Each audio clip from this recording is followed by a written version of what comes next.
नमो नमः छात्राः। व्यसने मित्रपरीक्षा एतत् पाठं वयं सर्वे पठामः। तस्य स्वाध्यायविषये अहम् अग्रिमे वीडियो मध्ये कथयामि। तावत् वयं सर्वे सुगमसंस्कृतं विषये पठामः। पश्यतु, अत्र चित्रपदकोशः अस्ति। चित्रपदकोशः अत्र भिन्नानि चित्राणि सन्ति, जानन्ति सर्वे छात्राः। अहम् एकैकं चित्रं पठामि, अनुपठन्तु। पिहितपत्रं पश्यतु, अत्र चित्रं कथयति। पिहितपत्रं नाम किम् अस्ति? पिहितपत्रं लिफाफा, तदनन्तरं योजिनी आङ्ग्लभाषायां स्टेप्लर् इति उच्यते। तदनन्तरं तत्र अस्ति संदंशः नाम चिमटा। तदनन्तरं सञ्चिका, पश्यतु तत्र का अस्ति? सञ्चिका। तदनन्तरं पिहितपत्रं किमस्ति? क्षमस्व, अधः पश्यतु, अत्र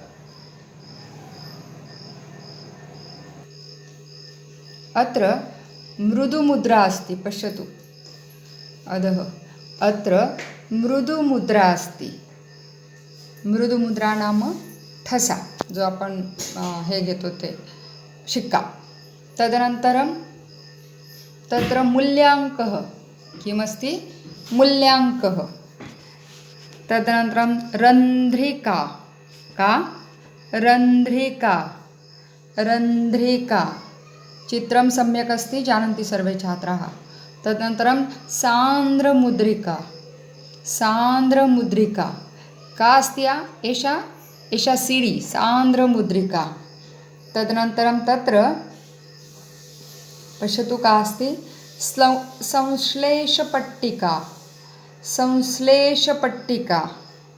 संश्लेषपट्टिका नाम चिकटपट्टी। तदनन्तरं विद्युत्कोशः।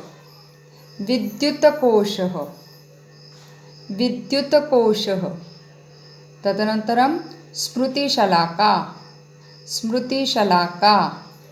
स्मृतिशलाका नाम पीडी, पेन् ड्रैव्। तदनन्तरं तत्र तन्त्री अस्ति। तन्त्री नाम वायर्। अत्र दृश्यफलकम् अस्ति, दृश्यफलकं। तदनन्तरम् अक्षरफलकं नाम कीबोर्ड्, अक्षरफलकं। तदनन्तरं पाथेयपत्रं डबा, टिफिन।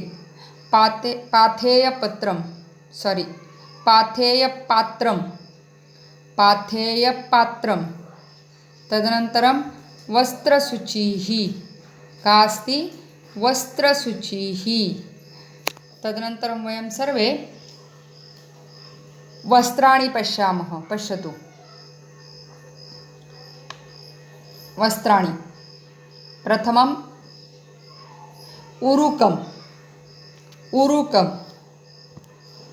तदनन्तरम् अर्धोरुकम्।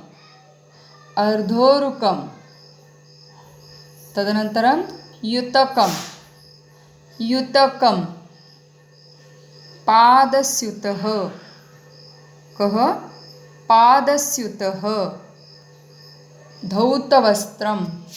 तदनन्तरं किमस्ति? धौतवस्त्रं। शाटिका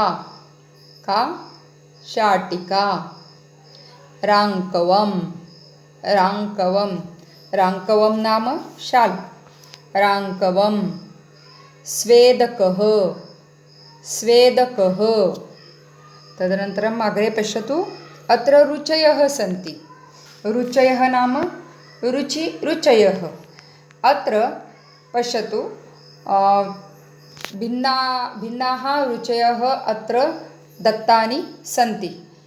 परीक्षेच्या वेळेस आपल्याला रुची लिहाव्या लागतील. म्हणजे तंत्रिणी समजा दिलं तुम्हाला नाव तिथं, तर तुम्हाला असं वाटायला नको की तिथे तंत्रिणी हे नाव दिले, मग आता आम्ही अजून काय नाव लिहायचं.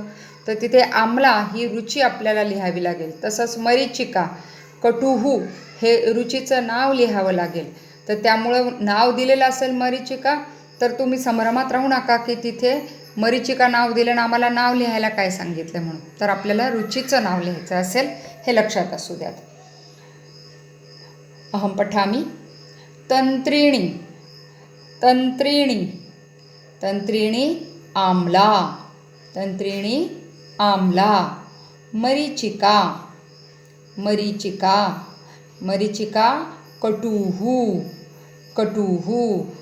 आता कटुहूचा अर्थ आपल्याला मराठीमध्ये जरी कडू असा वापरला जातो, पण संस्कृतमध्ये मरीचिका कटू अस्ति नाम तिखट. तदनन्तरं कारवेल्लं कारवेल्लं पश्यतु. कारवेल्लं नाम कारलं, आणि कारलं कडू असतं, पण मग तिथं तिक्तय म्हटलं आहे म्हणजे तिखट आहे असं समजू नका. तिक्तम म्हणजे कडू. मराठीमध्ये कडू, संस्कृतमध्ये तिक्तम. कारवेल्लं तिक्तम. तदनन्तरम् आमलकम् आमलकं नाम किं जानाति वा? आवळा. चित्रे अस्ति. आमलकं कषायम् आमलकं कषायम्. तदनन्तरं शर्करा मधुरा शर्करा का मधुरा. सैन्धवं लवणं सैन्धवं सैन्धवं लवणम्. अग्रे पश्यतु.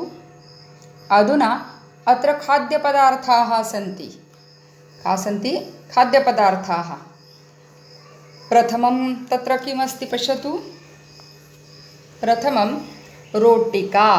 का अस्ति? रोटिका. शाकं शाकं नाम अष्टम्यां कक्षायां पठन्ति सर्वे छात्राः. शाकं भाजी. सूपः सूपः. अवलेहः अवलेहः अवलेहः सर्वे छात्राः सर्वे छात्रेभ्यः रोचन्ते. मीन्स् लोणचं. अवलेहः. तदनन्तरं तत्र पर्पटम् अस्ति. पश्यन्तु. पर्पटं पर्पटम्. ओदनम् ओदनम् ओदनं नाम भात. ओदनं. पायसं पायसं नाम खीर. पायसं खीर. पायसं. तदनन्तरं कुण्डलिका कुण्डलिका. कुण्डलिका नाम सर्वे छात्राः जानन्ति, वयं सर्वे उपयोजामः. कुण्डलिका. अधुना तत्र क्रियाः सन्ति. पश्यन्तु. स्थगयति स्थगयति. क्रिया दर्शयति किमस्ति. स्थगयति. तदनन्तरं पिदधाति पिदधाति. तदनन्तरम् उद्घाटयति उद्घाटयति. पिदधाति उद्घाटयति विरुद्धार्थी क्रिया अस्ति तत्र. निमीलयति निमीलयति. समजतं तुम्हाला? निमीलयति म्हणजे काय? बंद करणे. निमीलयति. तदनन्तरम् अधः पश्यतु. ज्वालयति ज्वालयति नाम किं? ज्वालयति नाम पेटवणे. ज्वालयति. निर्वापयति निर्वापयति निर्वापयति म्हणजे काय? फुंकणे, विझवणे. निर्वापयति. ददाति अथवा यच्छति. उभौ अपि उभौ शब्दौ सर्वे छात्राः जानन्ति. ददाति अथवा यच्छति. गृह्णाति गृह्णाति. विरुद्धार्थी क्रिया अस्ति. अत्र सर्वत्र विरुद्धार्थी क्रिया पश्यति. अधुना अग्रे अपि क्रिया सन्ति. पश्यतु. माती माती माती. मराठीमध्ये न, संस्कृतमध्ये माती मोजतो. माती. तदनंतरम अन्विष्यति. अन्विष्यति शोधतो. अन्विष्यति. पुन्हा अन्वेषण. अन्वेषण शब्द माहिती आहे, त्याचंच रूप येते. अन्विष्यति. तदनंतरम परीक्षते. परीक्षते शोधणे, परीक्षण करणे. तदनंतरम चिनोती. चिनोती गोळा करणे. चिनोती. तदनंतरम पेशयते. पेशयते मळणे, कणिक मळते ती. पेशयते. तदनंतरम वेल्लयति. वेल्लयति. वेल्लयति लाटणे. तदनंतरम भर्जयति. भर्जयति. तदनंतरम परिवेशयति. परिवेशयति ताट वाढते पा वाढणे. परिवेशयति. अग्रे पश्यतु किमस्ति. संकलयति. गणितस्य क्रिया सन्ति. संकलयति. संकलयति संकलन करणं, एकत्रित करणं, बेरीज करणं. संकलयति. व्यवकलयति. किमस्ति. व्यवकलयति वजाबाकी. व्यवकलयति. तदनंतरम गुणयति. गुणयति. तदनंतरम भाजयति. इकडं वरती भर्जयति भाजणे आणि खाली भाजयति भागाकार करणे. अग्रे पश्यतु. अधुना अत्र समयस्य विषये कथितम् अस्ति. पश्यतु. यूयं सर्वे अष्टम्याः नवम्याः कक्षायाः कति वादनं कः समयः एतस्य विषये पठन्ति. अग्रे वामतः, मम वामतः पश्यतु अत्र किमस्ति. अत्र पञ्चवादनं, सपादपञ्चवादनं, सार्धपञ्चवादनं, पादोनपञ्चवादनं, षड्वादनं अत्र लिखितमस्ती. म हलंत पाहिजे बरं का तिथे. सगळीकडे तो नुसता अर्धा म नीट नाही दिसत येतो. तर हे सगळं 8वीला शिकलायत तुम्ही, बरोबर आहे. आणि त्यानंतर इकडे जे दिलेलं आहे 5 वाजल्यापासून 6 वाजल्यापर्यंतचा 5-5 मिनिटांचा समय सांगितलेला, इथे वेळ सांगितलेली आहे. ही सुद्धा आपण इयत्ता 9वीला शिकलेलो आहोत. तर आपण एकदा वाचूयात. अहम पठामि अनुपठन्तु. पंचवादनम. पंचवादनम पश्यतु अत्र. पंचवादनम. पंचवादनम. तदनन्तरं पञ्चाधिकपञ्चवादनं. पञ्चाधिकपञ्चवादनं. पञ्चाधिकपञ्चवादनं. दशाधिकपञ्चवादनं. तुम्हाला आठवतं ना, मागच्या वर्षी आपण पाहिलं अधिक म्हणजे वाजून गेलेत 5 वाजून 5 मिनटं, त्याच्यासाठी आपण अधिक म्हणतो. आणि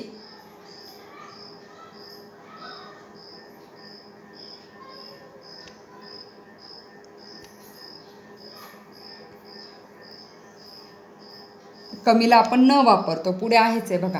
दशाधिकपञ्चवादनं. अधुना अत्र पश्यतु. सपादपञ्चवादनं. सपादपञ्चवादनं. तदनंतरं पश्यतु किती वाजलेत आता घड्याळात. 5 वाजून 20 मिनटं. विंशत्यधिकपञ्चवादनं.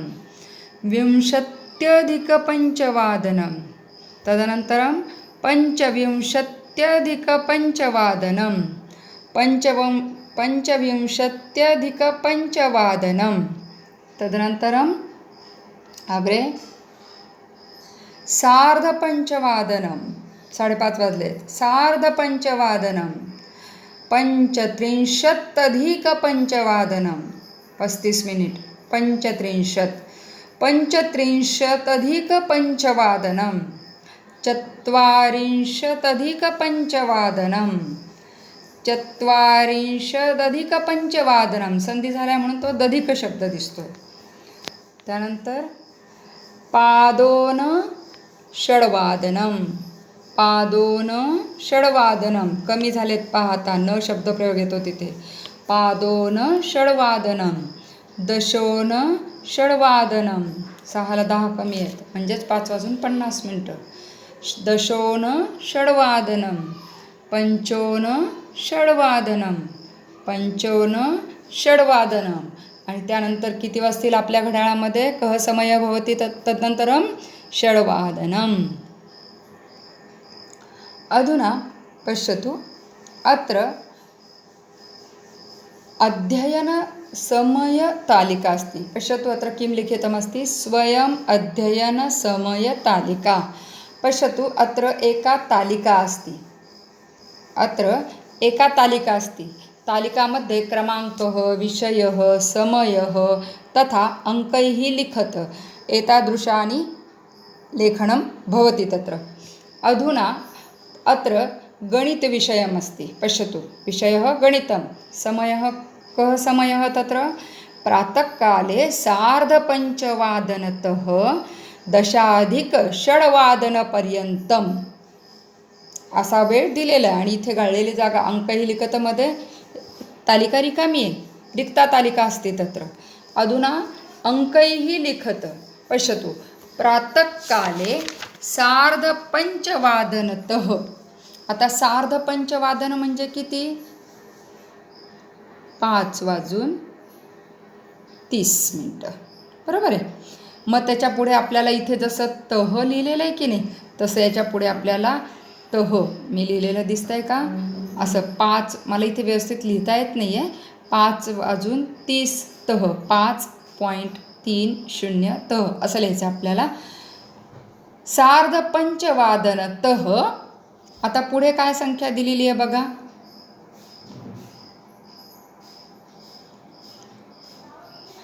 10:06. आता 10 अधिक म्हणजे वाजून गेलेले आहेत बघा. 10:06 म्हणजे किती झालेले आहेत ते? 6 सॉरी, परत सांगते बघा.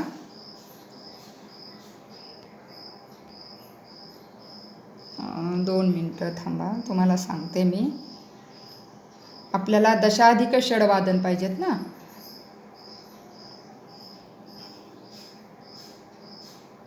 10:06 पहा, 10 मिनटं झालेत, 6:10. 10:06 पर्यंतम अशा पद्धतीने आपल्याला इथे अंकांनी सगळ्या तालिका भरायच्या आहेत. असंच पुढे पहा, मराठी भाषा. कदा अस्ति? कः समय अस्ति? प्रातःकाले 20:08 10:09 पर्यंतम.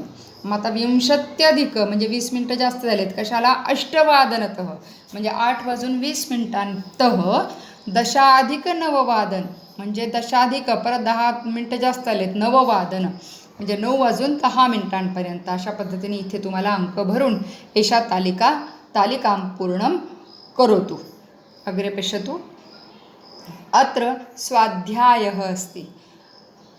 पश्यतु, आता तुम्हाला ज्या तुम्ही लेखनपुस्तिका केलेल्या आहेत, या लेखनपुस्तिकेमध्ये तुम्हाला ही स्वाध्यायाची तालिका पूर्ण करायची आहे.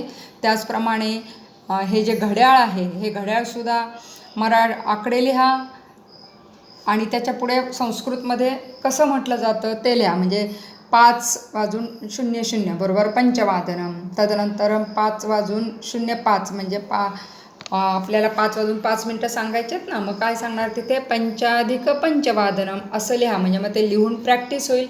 आणि त्याच्यानंतर जी तालिका दिलेली आहे बघा इथे, ही जी तालिका तुमच्यासमोर दिसते, ही तालिका तुम्हाला तिथे अंकही लिखतचा हा जो भाग आहे हा तुम्हाला पूर्ण करता येईल. तसंच आता तुम्हाला पुढे तुमच्या लेखनपुस्तिकेमध्ये इथून आता स्वाध्यायाला सुरुवात झालेली आहे. आता हा स्वाध्याय जेव्हा तुम्ही हा व्हिडिओ बघाल त्याच्यानंतर तुम्हाला हे सगळी पुनस्मारणम आहे. म्हणजे मागच्या वर्षी जे तुम्ही शिकलेलं आहेत ना, ते सगळं रिव्हिजन आहे इथे ती. त्याच्यामुळं आपल्याला आधी किती आठवतं आहे याचा प्रयत्न करून बघा. समजा जर आठवलं नाही तर 8वीचं पुस्तक, 9वीचं पुस्तक, विशेषतः 8वीच्याच पुस्तकामधले तुम्हाला या सगळ्या गोष्टी सापडतील. त्या पुस्तकामधलं सगळं हे जे काही वर्णमाला आधारितम आहे ना, म्हणजे वर्णमालेवर आधारित स्वर, व्यंजन, स्वराश्रित, कंठ्यव, तालव्यव असे हे जे सगळे आहेत, कोणकोणते वर्ण कशामध्ये गणले जातात ते सगळं एकदा वाचा आणि त्या पद्धतीने लिहून ठेवा. आपल्याला हा जो सगळा भाग आहे ना, सुगम संस्कृत, हा 8 मार्कांसाठी असतो. तर यासाठी तुम्हाला तयारी ही सगळी 8वीच्या आणि 9वीच्या, खरं तर जास्त 8वीच, या सगळ्या भागावरती ती आहे. तर त्याच्यामुळं व्यवस्थितपणे त्याची तयारी जरा पुस्तकं काढून लिहून काढा, म्हणजे मग रिव्हिजन होईल या सगळ्याची. तर काय काय आहे मी फक्त सांगते, तसं तसं तुम्हाला ते पूर्ण करता येईल. बघा, स्वरव. कधी स्वरव प्रत्येकाची वरती लिहिले पाव, इथे तुम्हाला दिसतंय उदाहरण द्वयम. द्वय म्हणजे 2. तर 2-2 उदाहरणं तुम्हाला द्यायची आहेत. परंतु माझं तुम्हाला असं सांगणं आहे की तुम्ही 2 जास्तीचे, म्हणजे आपल्याला एकूण 4-4 उदाहरणं द्यायची, म्हणजे मग आपल्याला त्याचा प्रॅक्टिस पण राहते आणि लिखाणातली चूक पण टाळली जाते. तर स्वरव. स्वर म्हटल्यानंतर आ, ई आठवत आहेत ना, हे सगळे स्वर. त्यानंतर क पासूनचे पुढचे व्यंजनं.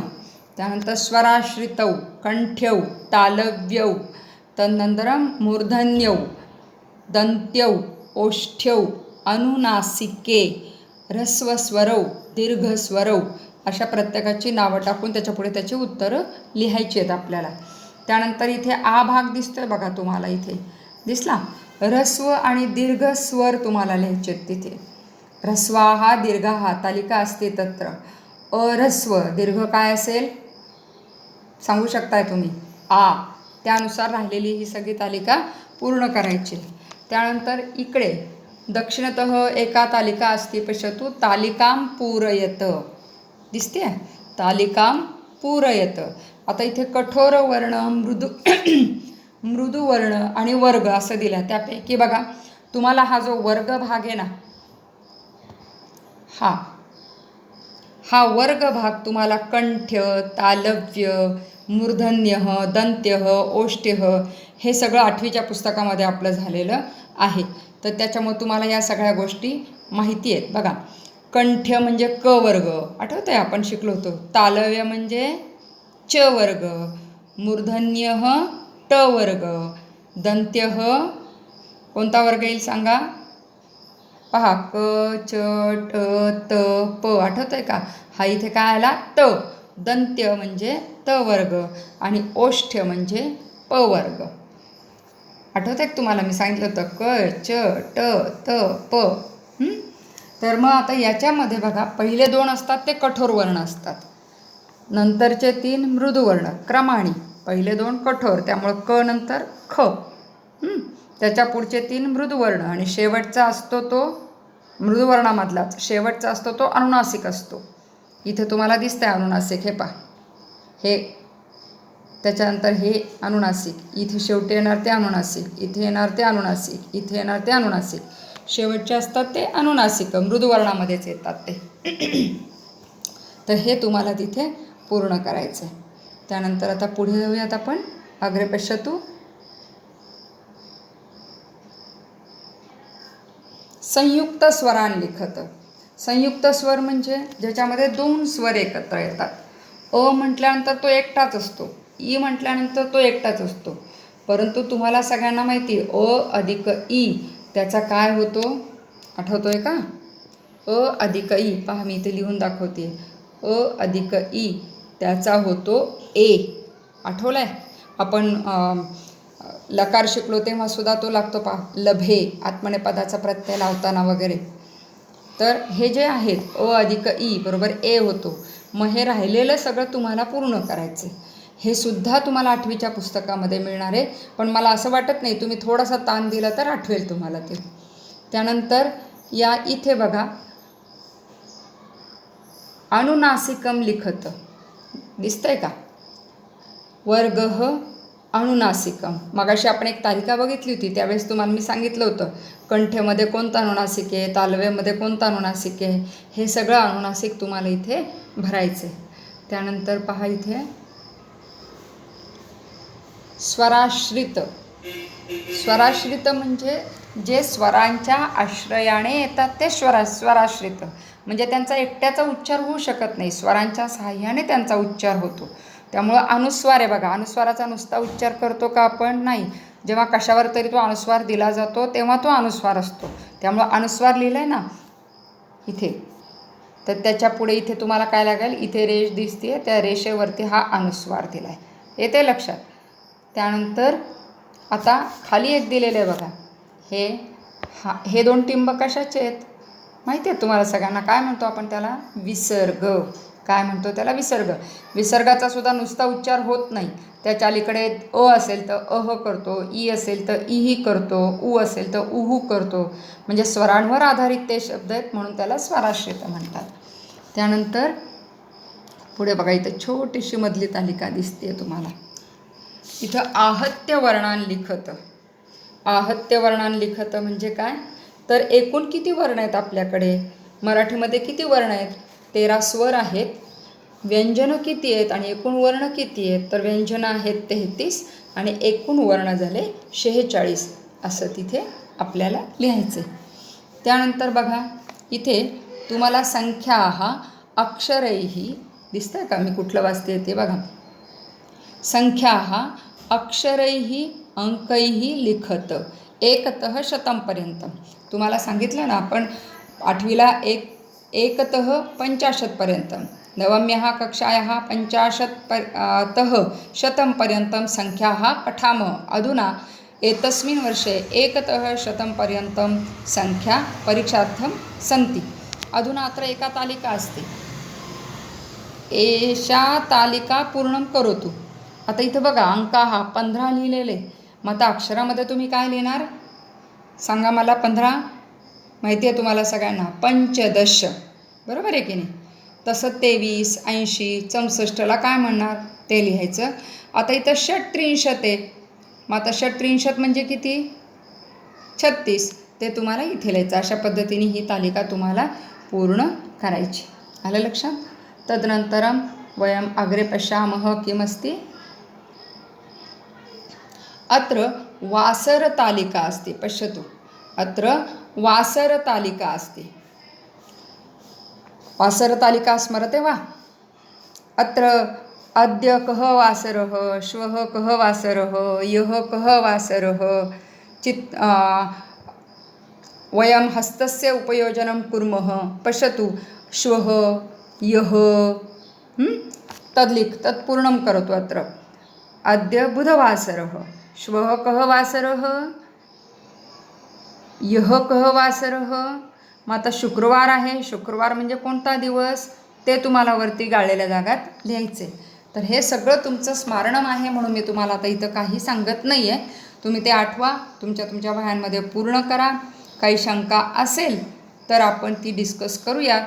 त्या शंकांचे उत्तरं दिले जातील, पण तोपर्यंत तुम्ही त्या जेवढं येते तेवढं सोडवा.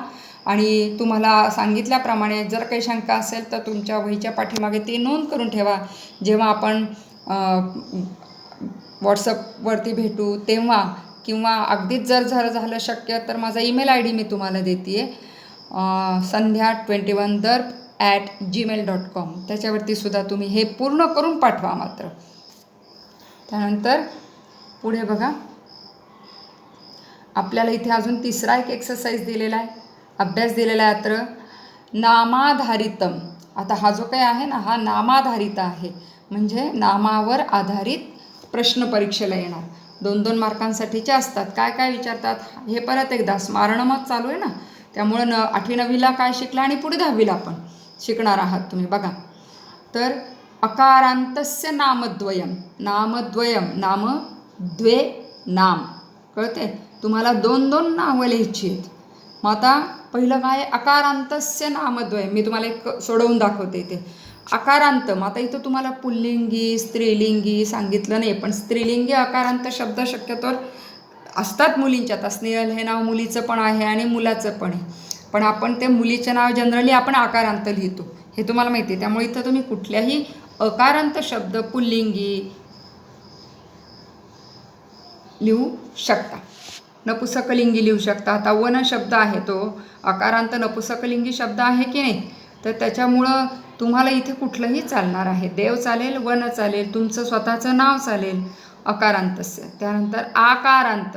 मुली स्वतःचं नाव लिहू शकतात, मुलं बहिणींची नावं लिहू शकतात. आकारांत कुठलाही शब्द तुम्हाला इथे चालणार आहे. त्यानंतर इकारांत. ऱ्हस्व इकारांत आहे पहा, आपण कवी शब्द पाठ केला आहे, मग कवी शब्दाप्रमाणे चालणारा इकारांत. मग इथं तुम्ही कवी लिहिला आणि दुसरा मती लिहिला तर चालेल का? बघा, या इकारांत शब्दाविषयी बोलते मी. इथं मी कवी आणि मती असे 2 शब्द दिले, एक पुल्लिंगी एक स्त्रीलिंगी. चालेल का? हो चालेल, कारण तिथं नुसतं इकारांत म्हटलंय, लिंगांचं काहीही सांगितलेलं नाही आहे, त्यामुळे ते चालेल. दीर्घ इकारांत, ऱ्हस्व उकारांत, ऋकारांत, व्यंजनांतस्य. आता व्यंजन मागच्या वर्षी आपण शिकायला सुरुवात केली आहे बघा. पयस शिकलोय, चंद्रमस शिकलोय, आठवत आहेत या पद्धतीने. तर त्याच्यातलं कुठलेही लिहू शकता तुम्ही. आता खाली पहा, स्त्रीलिंगस्य. मग इथं तुम्ही माला लिहू शकता आणि मती, नदीसुद्धा लिहू शकता. इथं फक्त तुम्हाला स्त्रीलिंगी पाहिजेत, त्यामुळं अकारांत, आकारांत, इकारांत कसंही चालेल. खाली पुल्लिंग आणि त्यानंतर नपुंसकलिंग, अशा पद्धतीने ही 2-2 नामं लिहायची आहेत. त्यानंतर इथे रिक्तस्थानं पूरयत. आता इथे रिक्तस्थानं पूरयत याच्यामध्ये सुद्धा तुम्हाला याच पद्धतीचा हा अभ्यास आहे बघा. फक्त तालिकामध्ये दिलेलं आहे ते प्रातिपदिकम. आठवतंय का? प्रातिपदिक कशाला म्हणतो आपण? प्रातिपदिकम नाम मूल शब्द, मूळ शब्द. मग देव मूळ शब्द, त्याचा अंत्य आहे देव अकारांत. मग लिंग काय आहे? पुल्लिंग. मग तसाच अकारांतम नपुंसकलिंगम किमस्ति वन. माला कसा आहे? आकारांत स्त्रीलिंगी. या पद्धतीने ही तालिका तुम्हाला पूर्ण करायची आहे इथे. ओके, बघा दिसते सगळ्यांना? ओके. त्यानंतर हा इकडचा बघा. आता धातू आधारित, मगाचा नामाचा होता, आता धातूवर आधारित बघा. या धातूंवर आधारित तुम्हाला आता काय काय लिहायचं आहे? प्रथम, चतुर्थ, षष्ठ, दशम गणस्य. म्हणजे आपण इयत्ता 8वी आणि 9वीला 1, 4, 6, 10 जे शिकलोत ना, त्यावरच आधारित एवढा हा एक्सरसाइज असणार आहे, अभ्यास असणार आहे. परस्मैपद आणि आत्मनेपद धातूंचे धातुद्वयम. किती धातू? द्वे धातू लिखत. 2-2 धातू तुम्हाला लिहायचे.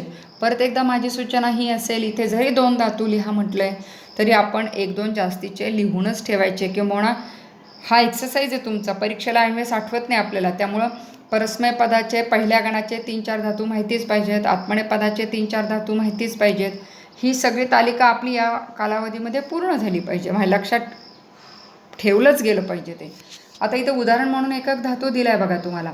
गण पहिला, परस्मैपद पठ.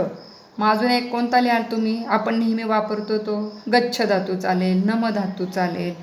आता आत्मनेपदाला लभ दिलेला इथे, रम चालेल, अजून वंद चालेल. येते लक्षात?